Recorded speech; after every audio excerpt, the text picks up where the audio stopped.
Assalamualaikum warahmatullahi wabarakatuh. Berjumpa lagi dengan saya Putri Fitriasari.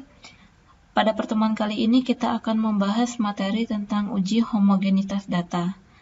Uji homogenitas data ini merupakan salah satu uji prasyarat yang dilakukan setelah uji normalitas data. Kenapa kita harus melakukan uji homogenitas data? Uji homogenitas data dilakukan dengan tujuan untuk melihat apakah kedua data yang kita ambil variasinya memiliki variasi yang homogen atau tidak. Kenapa harus homogen?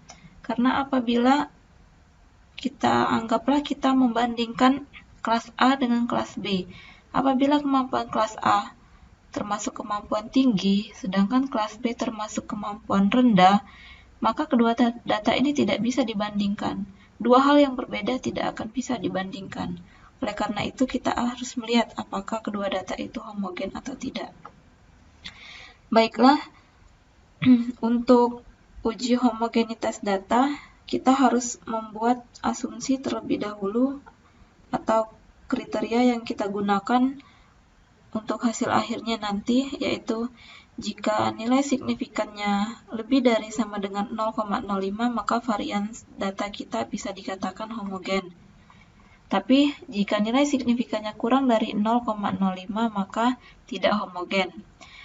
Materi ini sudah ada di materi ya yang saya lampirkan. Sebelum masuk ke perhitungan SPSS, kita akan membuat hipotesisnya terlebih dahulu. Hipotesis ini digunakan untuk mempermudah kita nanti. Jadi setelah mendapatkan nilai signifikan, kita lihat untuk menyimpulkannya. Hipotesis terdiri dari dua, yaitu H0 dan HA. Untuk H0 sendiri itu hipotesisnya adalah kedua kelompok memiliki variansi yang homogen, sedangkan untuk hipotesis alternatif, kedua kelompok memiliki variansi yang tidak homogen. Ini juga sudah ada di materi ya. Langsung saja kita ke prosedur pengerjaan untuk SPSS. Di variable view sudah ada nilai dan pendekatan. Type-nya ini harus kita samakan semua. Untuk di label, nilai anggaplah yang kita ukur adalah nilai hasil belajar. Atau di sini adalah kemampuan di materi, kita gunakan kemampuan menulis deskripsi ya. Kemampuan menulis kita tulis di sini. Sedangkan untuk pendekatan, kan pendekatannya ada dua. Jadi di value ini kita buat dua macam. Kalian klik di sini.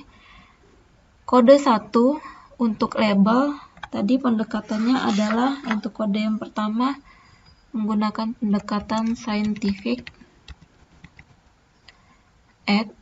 Sedangkan kode 2 untuk pendekatan konvensional.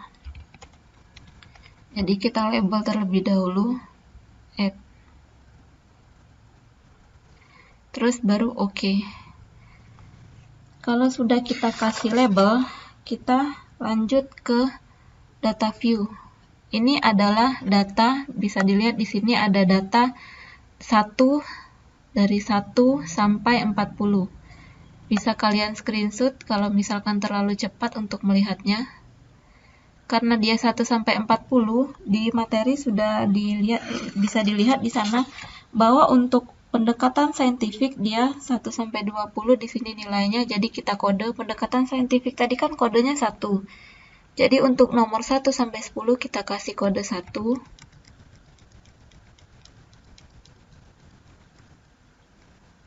Untuk 21 sampai 40 tadi pendekatan konvensional kita kasih kode 2 tadi kan. Jadi ini kita kasih kode 2. Ini 2 ya.